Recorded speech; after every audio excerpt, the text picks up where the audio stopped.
একাদশ শ্রেণী প্রথম সেমিস্টার এর দ্বিতীয় অধ্যায় পরমাণুর গঠন। এখান থেকে আমরা আলোচনা করব এখন, সেটা হচ্ছে হাইড্রোজেনের নিঃসরণ রেখা বর্ণালীর বিভিন্ন সারি। মূলত আমরা বেশিরভাগ সময় এটাই বলি যে হাইড্রোজেনের রেখা বর্ণালীর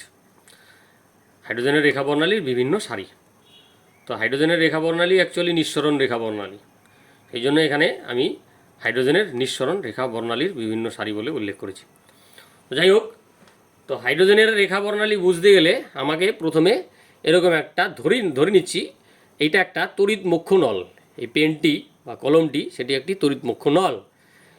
এই তড়িৎ মুখ্য নলের মধ্যে কি করব, প্রথমে আমরা বায়ু নিষ্কাশন পাম্প দিয়ে আমরা বায়ুকে বের করে নিব। তার ফলে কি হবে, এই নলের মধ্যে চাপটা খুব নিম্ন হয়ে যাবে। এরপরে এই যে নলটি আছে, তড়িৎ মুখ্য নলটি, এর মধ্যে আমরা কি করব, হাইড্রোজেন গ্যাস দিয়ে পূর্ণ করব।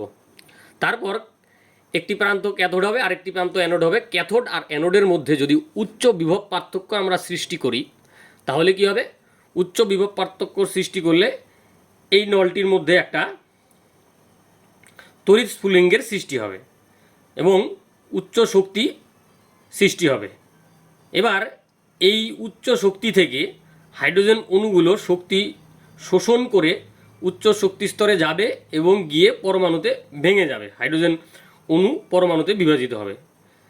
সেই উচ্চ শক্তিতে বা উদ্দীপ্ত অবস্থায় থাকা অবস্থায় হাইড্রোজেন পরমাণুগুলি কি করবে, শক্তি বিকিরণ করবে, তড়িৎ চুম্বকীয় রশ্মি বিকিরণ করবে। সেই বিকিরিত রশ্মিগুলোকে যদি আমরা একটি বর্ণালী বীক্ষণ যন্ত্রের মধ্যে রাখা প্রিজমের মধ্য দিয়ে পাঠাই, কি যে উদ্দীপ্ত অবস্থায় হাইড্রোজেনগুলো ছিল, তারা যে শক্তি বিকিরণ করে বা তড়িৎ চুম্বকীয় রশ্মির বিকিরণ ঘটায়, সেই বিকিরিত রশ্মিগুলোকে যদি আমরা বর্ণালী বীক্ষণ যন্ত্রে রাখা প্রিজমের মধ্য দিয়ে চালনা করি, তাহলে ফটোগ্রাফিক প্লেটে আমরা কতগুলি রেখা দেখতে পাবো, সমান্তরাল রেখা দেখতে পাবো।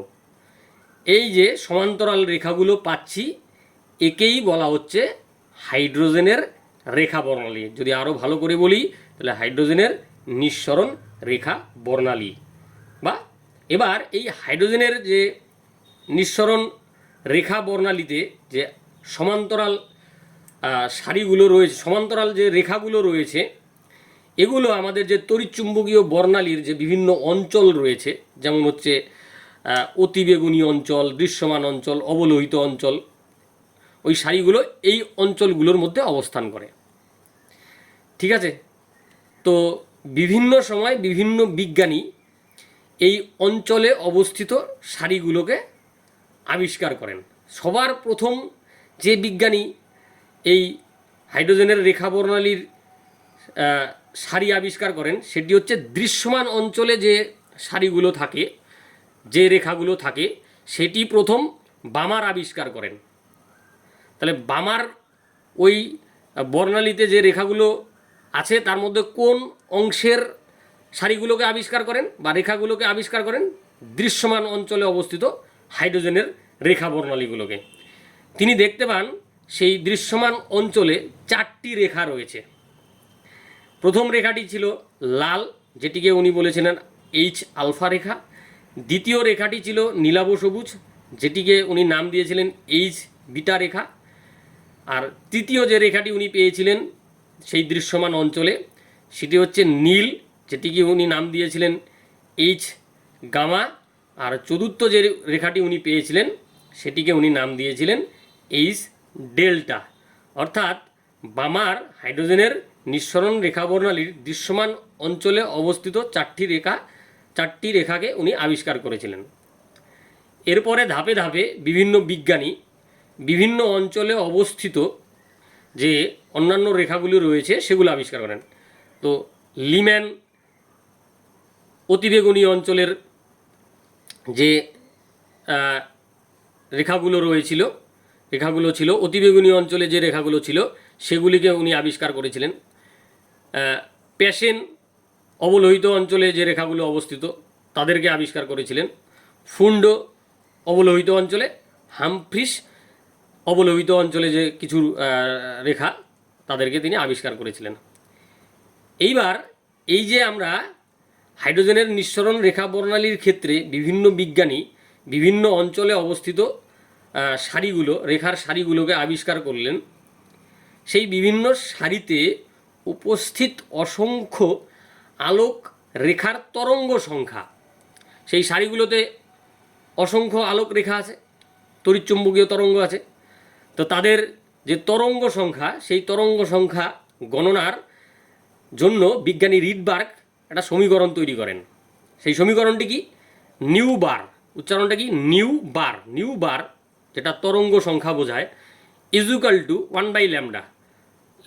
ল্যামডা হচ্ছে তরঙ্গ দৈর্ঘ্য। New bar equal to 1/λ equal to R into 1/n1² minus 1/n2², যেখানে সবসময়ই n2 n1 থেকে বড় হবে। আর আর কি বোঝায়? আর হচ্ছে রিডবার্গের ধ্রুবক, যার মানটা হচ্ছে 109,678। 109,678। এবার আমরা এই সমীকরণটাকেই এই যে লিম্যান সারির ক্ষেত্রেও ব্যবহার করতে পারবো, বামার সারির ক্ষেত্রেও ব্যবহার করতে পারবো, প্যাশেন সারির ক্ষেত্রেও ব্যবহার করতে পারবো, ব্র্যাকেট, ফুন্ড, হামফ্রিস সব সারির ক্ষেত্রেই এই রিডবার্গের সমীকরণটি ব্যবহার করতে পারবো। শুধু আমার বিভিন্ন সারির ক্ষেত্রে n1 আর n2-র মানটা লক্ষণীয়। n1-এর মান কত হবে, n2-র মান কত হবে, তাহলে আমরা লিম্যান সারি বলবো। n1-এর মান কত হলে n2-র মান কত হলে আমরা বামার সারি বলবো। এইভাবে করে সমীকরণটাকে আমাকে বুঝে নিতে হবে বিভিন্ন সারির ক্ষেত্রে।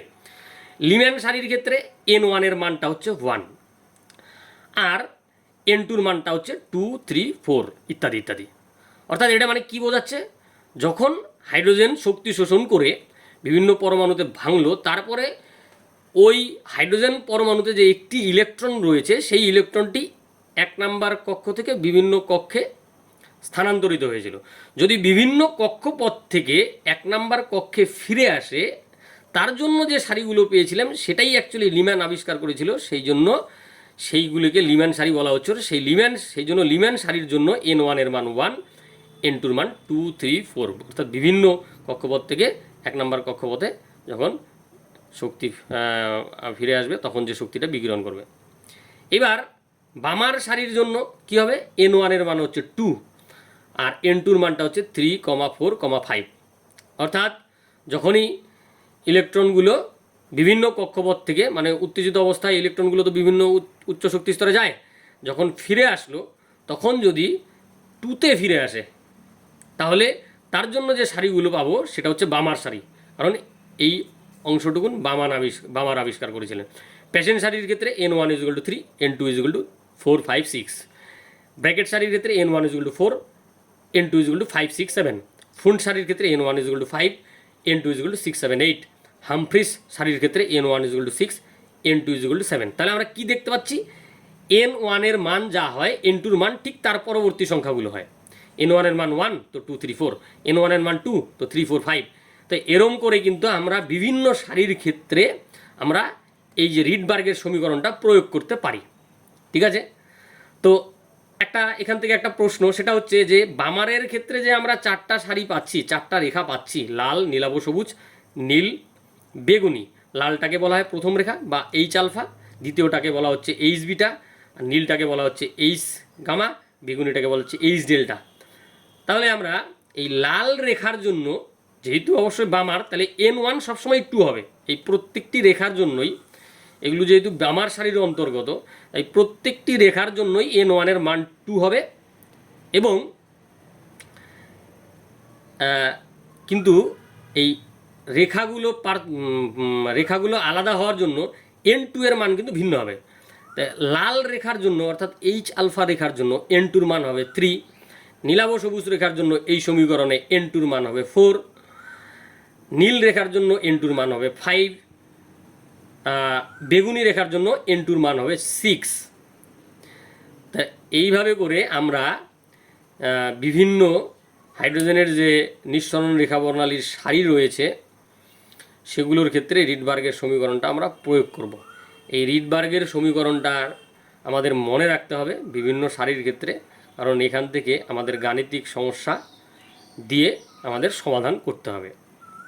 তো এই ছিল আজকের ভিডিও। তো ধন্যবাদ।